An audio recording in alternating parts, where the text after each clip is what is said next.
What is good, all you Dolphins fans out there? In today's video, I'm going to be going over the possibility of the Dolphins signing high-priced free agents Larry Warford or Logan Ryan to the team, which is just really highly unlikely at this point. But you just never know what can transpire leading up to training camp. And also, I've got some nice nuggets on Robert Hunt, Noah Igbinoghene and B.Jones, just some information from the college coaches and just some insight into what the Dolphins are getting from these guys moving forward. And I tell you, they're just some real impressive young men, and I cannot wait to see how they're going to transform this team and franchise moving forward. So let's start here with the possibility of the Dolphins bringing in Larry Warford. So ever since the Saints surprisingly cut Larry Warford about a week ago or so, as a Dolphins fan, you can't help but wonder about the possibility of the Dolphins possibly signing the three-time Pro Bowl guard to the team. Warford, who turns 29 next month, has been a staple on the interior of a Saints offensive line that has been arguably one of the best offensive lines in the NFL for many seasons now. Warford, who's played right guard for the last 3 seasons, has been a big part of the Saints' success. The Saints, who are as up against the cap as it gets, dumped a Pro Bowler for obvious cash relief. After drafting Cesar Ruiz 24th overall in the draft, the Saints have their obvious replacement at the position. His skill set is just very similar to Warford's. They're big, powerful guards that can just do it all on the football field. We've yet to see Cesar Ruiz, do it in the NFL, but I'm sure his game's going to translate. I loved what I saw from Cesar Ruiz from Michigan. The drafting of Ruiz at pick 24 may have been the reason why the Dolphins traded off of the 26th overall pick with the Packers. If he was there at pick 26, I really think the Dolphins would have gone for Cesar Ruiz at 26 overall. Eric McCoy and Ruiz will either be playing center or right guard, and I'm sure both those guys have got center guard versatility. McCoy was a Saints second round pick in 2019, and both men played center in college. And also, the resigning of Andres Pete to a big 5-year deal. I think it was like 52 or 55 million. That just only added to the expendability of Warford. After drafting a guy like Cesar Ruiz and bringing on Andres Pete to a huge contract, and with the Saints being up against the cap, it really for them only made sense to move off Warford, even though he's been, one of their best offensive linemen in the last 3 years. When looking at the possibility of Warford on the Miami Dolphins, he's a perfect fit for what the team is looking for from their guards. They want big, powerful guys that win at the point of attack more times than not. And Warford really fits the bill at 6'3", 330 pounds. He plays the position with just great physicality. He would be a perfect addition to the power run scheme the Dolphins could eventually be utilizing moving forward. Could you imagine Larry Warford to go along with Ted Karras and Robert Hunt, Eric Flowers, and Austin Jackson? That would just be a very gifted offensive line moving forward, and he'd be the veteran presence on the offensive line that we'd need, with Robert Hunt and Austin Jackson obviously going to be starting moving forward. And with Albert Wilson taking a pay cut, I'm sure the Dolphins could accommodate the salary demands that Larry Warford's making. I think he wants around 7 to 8 million, what he was going to make with the Saints this year, so I'm sure we could fit that into the salary cap. But God, Larry Warford, man, he would just really solidify this offensive line. I'd love him on the team, but only if it makes sense. And he is taking his time in picking a team, and I'm sure the Dolphins are interested. But I think that if they really wanted him on the team, he'd be signed with the team by now. And as for Logan Ryan, there really is no reason to bring him in. After signing B.Jones and drafting Noah Igbinoghene, it would just be overkill at this point to bring in Logan Ryan. The reports out there saying that he wants 10 million plus a year, and that just wouldn't make any sense at all for the Dolphins. After signing Xavier Howard and B.Jones to the 2 richest corner contracts the last 2 off-seasons, paying Logan Ryan a premium would just make absolutely no sense. B.Jones and Xavier Howard will be playing on the outside, while Noah Igbinoghene is going to be the perfect slot corner to do his thing on the inside. I'm guessing that's the plan, for those 2 guys to be on the outside and the rookie in the middle, to go along with Jamal Wiltz, Nick Needham, and Cordrea Tagesley. We're more than set at corner, and yeah, paying Logan Ryan as well just wouldn't make any sense. Even though I'd love him, he'd be perfect in the system, he'd be perfect in Flores' defense. Logan Ryan, the Dolphins are going to have to take a pass on Logan Ryan, even though he'd be perfect in this defense. He can play boundary and slot corner, and he had a tremendous season last year for Tennessee. For us, at this point, it wouldn't make any sense. If they wanted to bring him in, he'd be signed by now, just like Larry Warford. We got more of a chance of bringing in Warford than Logan Ryan, but as it currently stands, it looks like the Dolphins are going to pass on Logan Ryan. If the Dolphins would have missed out on the B.Jones sweepstakes, there's no doubt in my mind that Logan Ryan would be a Dolphin by now, and he'd be cheaper, so it would be a win-win all around for everyone. But we've got B.Jones, and I cannot wait to see how Jones will dominate on Sundays. Alright, now moving on to some of the nuggets. I've got on a couple of the Dolphins draft picks. We'll start here with Robert Hunt.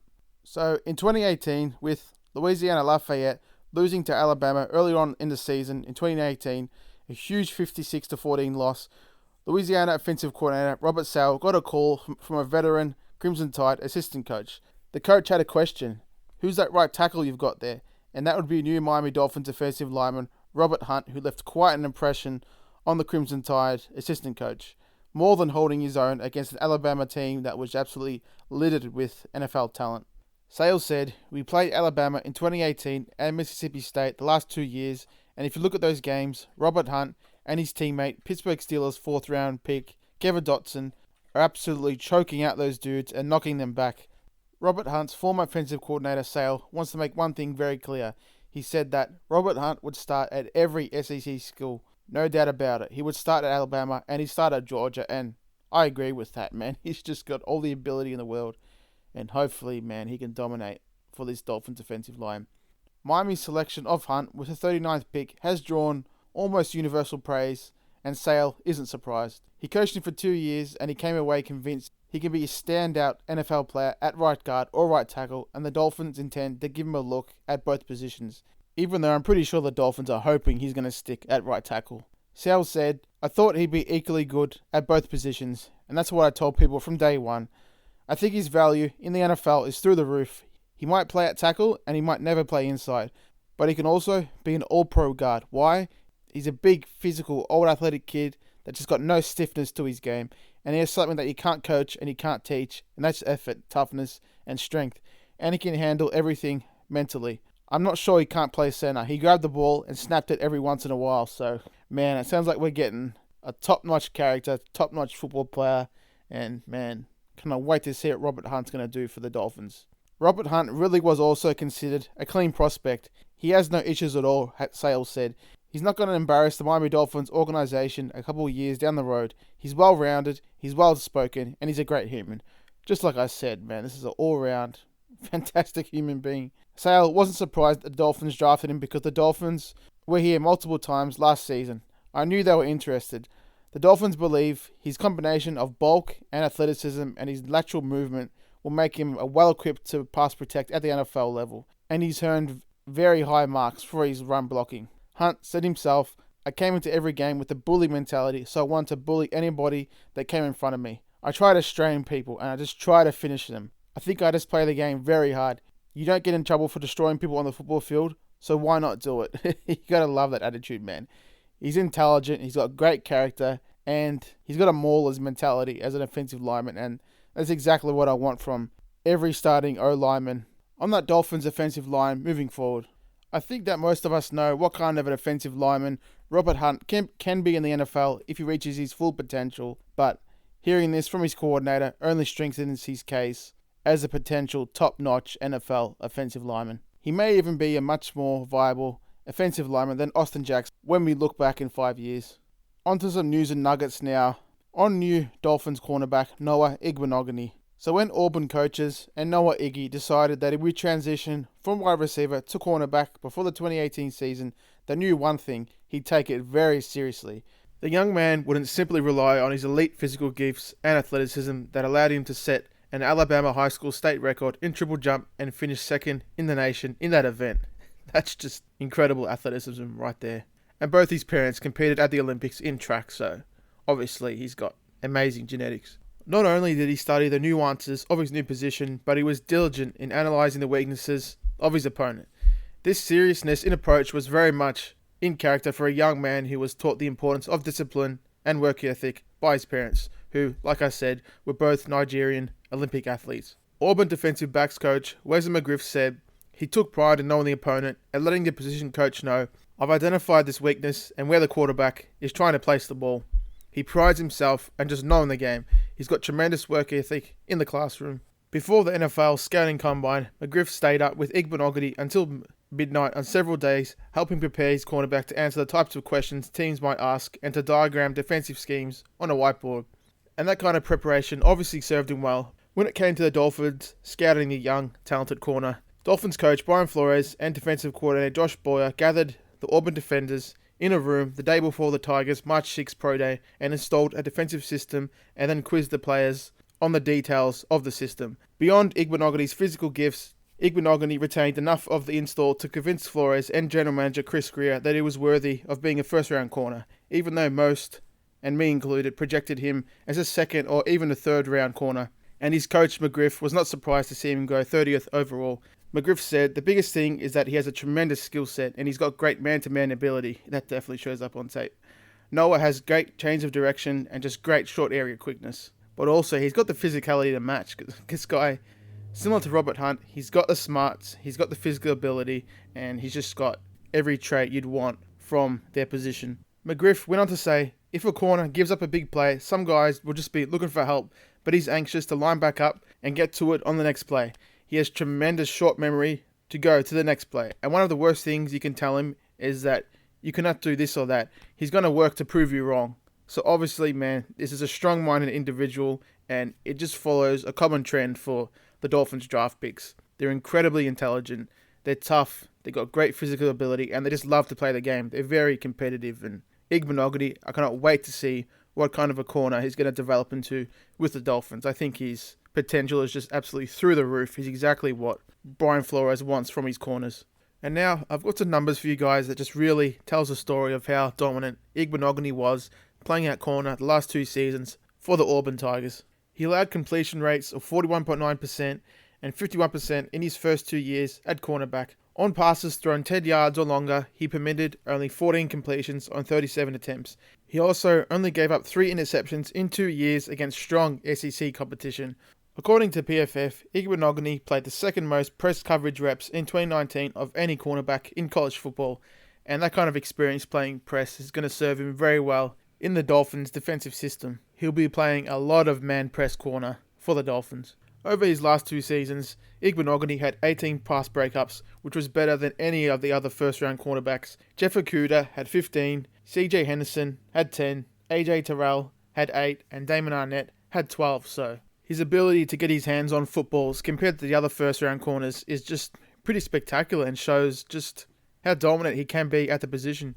PFF's Austin Gale said, "Noah Igbinoghene is still learning the position and he needs to improve his play at the catch point.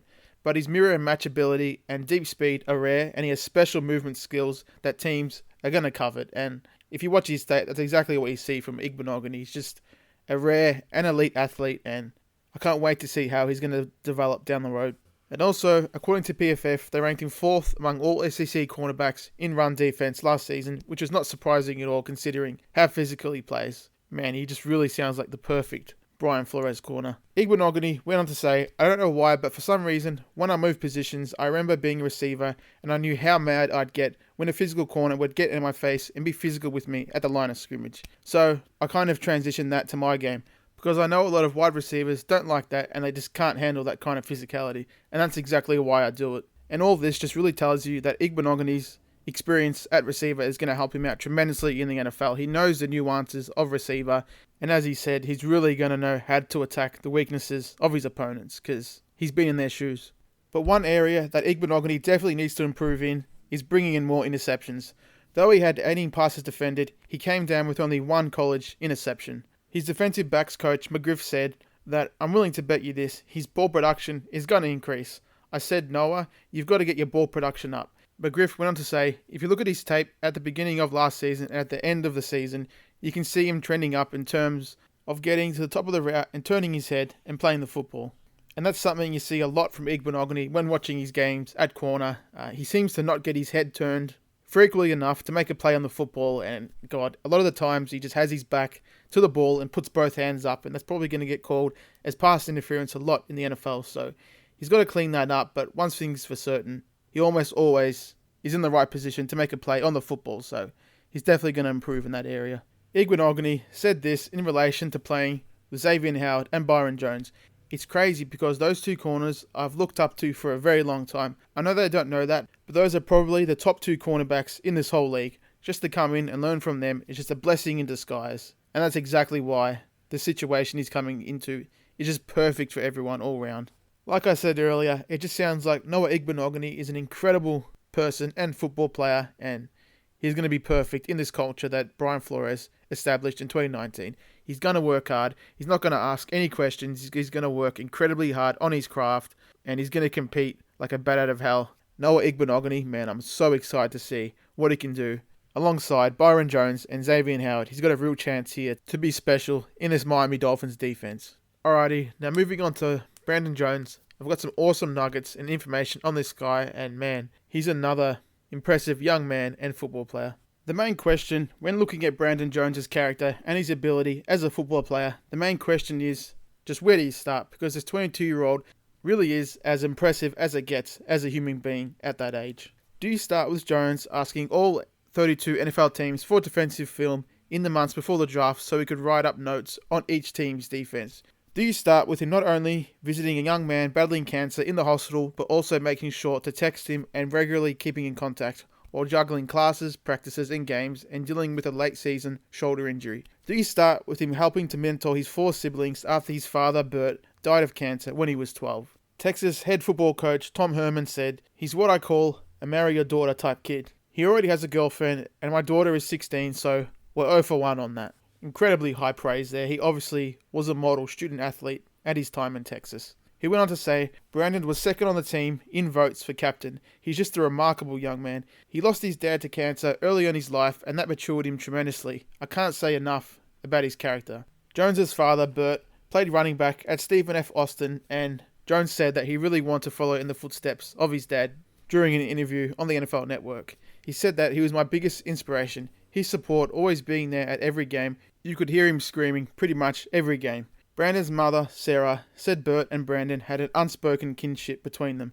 But Sarah said Bert always thought he was going to die young even when he was healthy, and later succumbed to liver cancer just before Brandon became a teenager at 12 years old. His mother said the window of opportunity for a transplant had been like a year and a half before Bert's cancer diagnosis, and we just missed it. So that's just horrible to hear. In the aftermath of Bert's death, the main change I saw in Brandon was he took on a more active role to be an older brother that their dad would have been proud of, his mother said. Brandon told the NFL Network, "We know my mum definitely needed help, so we took it upon ourselves to kind of teach lessons. Ever since he passed, I wore the number 33 on all my towels because that was my father's college number." Jones went on to say, "I remember when I was 7, my dad told me, 'I see you playing on Sundays.' That's something that just stuck with me after he said that. I've always had a firm belief in everything happens for a reason." But regards to his father's death, I just still don't know why.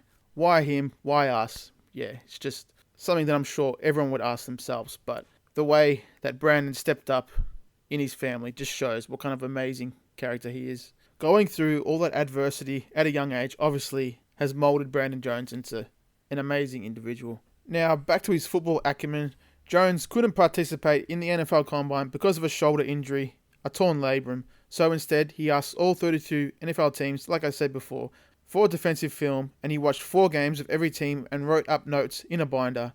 "I knew I wanted to grow my game mentally," Jones said in the Dolphins post-draft video conference with the local media. "That's something that's going to keep you in the league for a very long time. I really wanted to dissect the defense of each NFL team and get a different sense of how teams scheme up different teams and what teams' main coverages are and what they run versus this and that. It was really a fun experience for me, and it just took a lot of time, but probably about 8 weeks to finish the whole thing. It was definitely worth it." And that kind of preparation, along with his versatile skill set, obviously drew him to the Dolphins, who prioritize intelligence, versatility, and work ethic.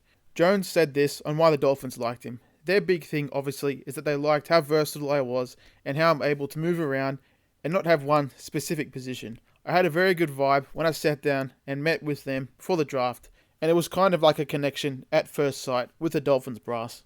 Texas used Brandon Jones more often in the slot last season. He played 371 snaps there compared to 285 at free safety and 154 snaps in the box. At 6 foot, 205 pounds, Jones filled the box score last season with 86 tackles, including 4.5 for loss, a sack, 2 interceptions, 4 passes defended, a forced fumble, and a fumble recovery. He just did it all last season for Texas, man. It looks like he can bring a lot to the field, man. But head coach Tom Herman believes he's best suited to be a deep safety long term. His natural spot is deep because he's got a knack for the football. Really, depending on the coverage, he's got no problem at all tackling a 245-pound running back. But trying to play slot receivers in the NFL, if they ask him to play man-to-man all game long, that's probably not going to be his forte at the next level. He certainly can do it from time to time, but he's naturally a high safety that can track the football and come down the middle with run support. And after I watched Brandon Jones' tape, you can just really see he's a versatile safety that is comfortable really doing it all. He can play deep, he can come down the box, he's a physical tackler. He's just the perfect safety for Coach Flores. ESPN's Mel Kiper said Jones has great value with the 70th overall pick because I watched a lot of games this year and he looked like a mid-second rounder, and we got him here at 70th overall. He's also a skilled special teams player, having blocked punts in 2 consecutive games in 2016. Herman believes Jones has a real chance to be a very good NFL player, not only because of his versatility, but also because he's the best open field tackler I've ever coached, and he takes a lot of pride in his tackling ability, and that's something that Coach Flores loves. God, this guy is just tailor-made for the Dolphins and for this defense. Herman also said he's extremely fast. A couple of years ago, he made a 4th down stop on the goal line on a toss sweep against USC when he tracked down a kid from a long distance and knocked him out of bounds. And we had him on our GPS running at 23 miles per hour. Man, that is insane acceleration. God. Even though he runs a 4.6, his football speed obviously is off the charts. 23 miles per hour. This guy can really move. Herman also said that Jones would have got a citation in a school zone for that kind of speed. Jones, who said his shoulder is healing well, envisions himself as a Swiss Army knife in Miami's defense. If a coach needs me to play in the box, I'll do it. If he needs me to play high safety, I'll do that as well. If he needs me to play some reps at corner, I'll do that. So obviously, he's willing to do anything in his defense. Unlike Minkah Fitzpatrick, he'll do whatever's asked of him, and he'll do it well. Brandon Jones, another high character dude, incredibly smart, a tough, physical, a guy that works at his craft. Just like Igbinoghene, he's tailor-made for this secondary, and God, I can't wait to see what kind of an impact he's going to make moving forward in this Dolphins defense. So that's it for this video, guys. Just a mixed bag here, going over the possibility of Logan Ryan and Warford being signed to the team. Some great information and nuggets on Robert Hunt, Noah Igbinoghene, and Brandon Jones. Just 3 impressive individuals that just fit this Dolphins team and culture perfectly. Just hearing from their college coaches just reaffirms what kind of amazing football players these guys could be, and human beings they definitely are. So make sure to let me know in the comments section what you thought of the video, what you think of the possible signings of Larry Warford and Logan Ryan, and also give me your thoughts on Brandon Jones, Igbinoghene, and Robert Hunt, how you think they'll fit on the team and how you think they're going to play moving forward. Like and subscribe if you enjoyed the content, and as always, it's fins up, baby.